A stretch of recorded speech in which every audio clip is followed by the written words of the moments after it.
Hello mga katuhog! For today's video ay ituturo ko kung paano i-crochet ang oval base. Ang yarn na gagamitin ko ay Indophil 4-ply yarn at 3.5mm crochet hook. Sa yarn naman ay pwede kayo ma-experiment ng yarn na meron kayo. Ang mga yarns na pwede nyo gamitin para matibay ang base at matigas ay ang mga sunod-sunod. 2mm Japan cords or tiny cords, polypropylene or spun polyester. Sa lesson na ito, matututunan nyo kung paano mag-shape ng oval base, maglagay ng increase at mag-close ng round gamit ang slip stitch. Mag-start tayo sa paggawa ng foundation chain. Chain 10 plus chain 1, bali 11 chains. And then on the second chain, mag-work tayo ng single crochet. 1 single crochet into each chain hanggang sa makarating tayo sa dulo na itong row. Pagdating natin dito sa last stitch, mag-work tayo ng 3 single crochets. 1, 2, 3. After nyan, dun sa next available na stitch, dito, mag-work tayo ng 1 double crochet. So, 1 double crochet into each stitch hanggang makarating tayo sa dulo. Ito. Yung dulo natin is yung kung saan yun nandoon yung na first single crochet na ginawa natin. So, dito sa stitch na to, mag-work tayo ng 2 single crochet.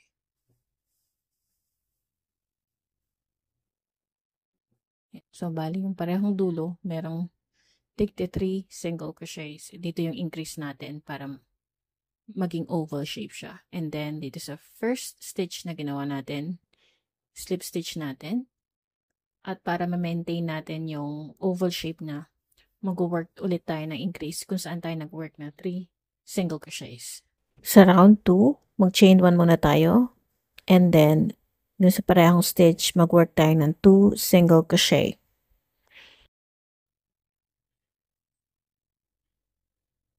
Two single crochet sa bawat isa dun sa tatlong single crochet increase na ginawa natin sa bawat dulo. Dito naman, 1 single crochet sa bawat single crochet. So, tuloy lang natin yan hanggang sa makarating tayo dun sa 3 single crochet increase. Parating natin dito sa 3 single crochet increase ng round 1, maglalagay tayo ng increase or 2 single crochet into each stitch ng 3 beses. Dito tayo sa first, 2 single crochet, another 2 single crochets, at yung last, 2 single crochet.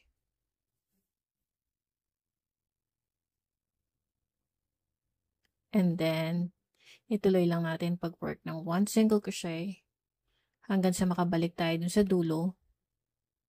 At yung last 2 stitches natin na parte ng 3 single crochet na increase, mag-work ulit tayo na increase doon. Ito na yung last 2 stitches natin kung saan nandoon yung increase. So, mag-work tayo ng 2 single crochets.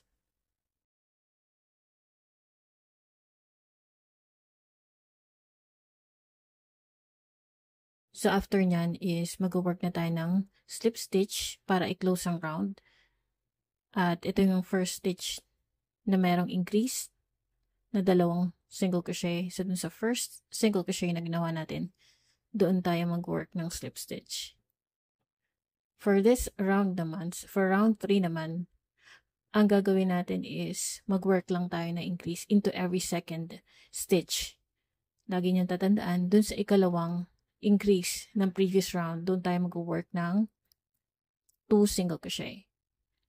So, bale, ito yung first, ito yung second stitch, parte ng increase ng previous round. So, dun sa first stitch, mag-work lang tayo ng 1 single crochet after chaining 1. And then, 1 and 2 single crochet into the next stitch. So, ganun ang sequence natin ngayon. Doon sa pangalawang increase ng previous round, doon tayo mag-work na increase. Tapos, mag-work na tayo ng 1 single crochet into each stitch hanggang sa makarating tayo doon sa increase sa dulo. So, ayan na. Nasa increase na tayo ng previous round. Mag-work tayo ng increase into every second single crochet. Dito sa first, bale, 1 single crochet lang. Dito sa pangalawa, doon tayo mag-work ng increase. Ulitin lang natin yan ng 2 pang beses. So, dito, 1. Susunod, increase. Basta sinabi increase, 2 stitches yan. Or 2 single crochets.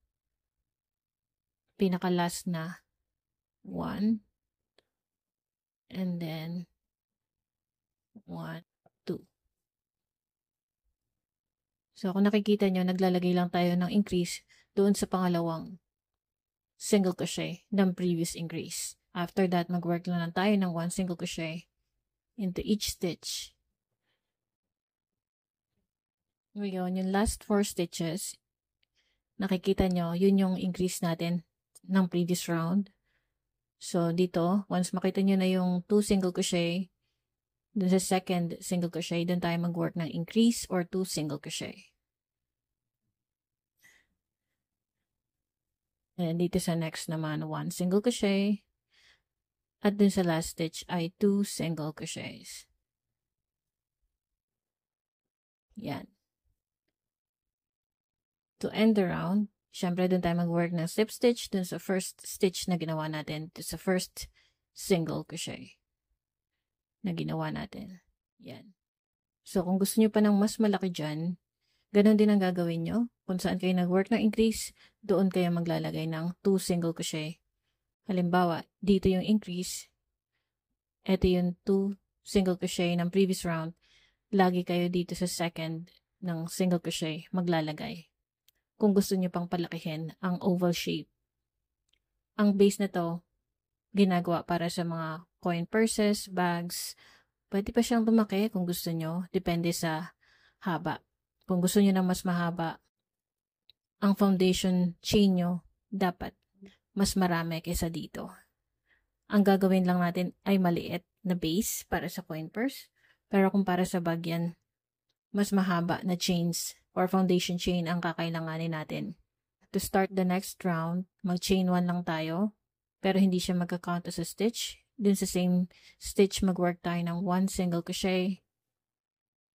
At kung saan merong increase, ito yung 2 single crochets. Nilagyan ko na ng isa yung kabila. Ito namang next, dito tayo mag-work ng single crochet. Increase.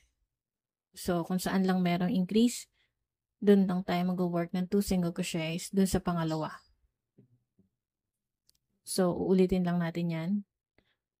Mag-work tayo ng increase kung saan merong increase ng previous round doon sa pangalawa lagi.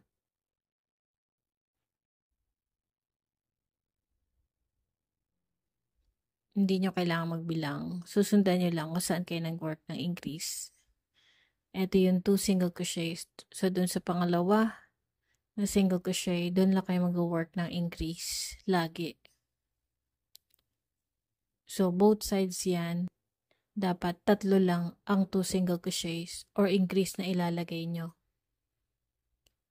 So, habang lumalaki siya, yun lang lagi ang increase na kailangan nyo tatandaan. Kung saan kayo nag-work ng 2 single crochet, dun lang din kayo maglalagay ng increase doon sa pangalawang single crochet. Dito. So, hindi nyo kailangan magbilang lagi. Yun lang ang tatandaan nyo para maging perfect yung shape ng ginagawa nyong base. Pag may na-miss kayo na increase sa ginagawa nyong oval shape, ang mangyayari ay magiging tabingi ang oval base nyo. Kaya importante na nakalagay sa tamang pwesto ang mga increase. Yun lang ang kailangan yung tandaan para manatiling flat at oval ang inyong project. Kung nakita nyo na yung flat circle pattern, halos pareho lang siya. Ang kaibahan lang is parang gumagawa tayo ng half circle pattern sa bawat dulo nito para maging oval shape siya. So, sa next part ng video na to, ipapakita ko yung kabuuan na nagawa nating coin purse na may matigas na oval base at meron siyang kiss clasp na closure.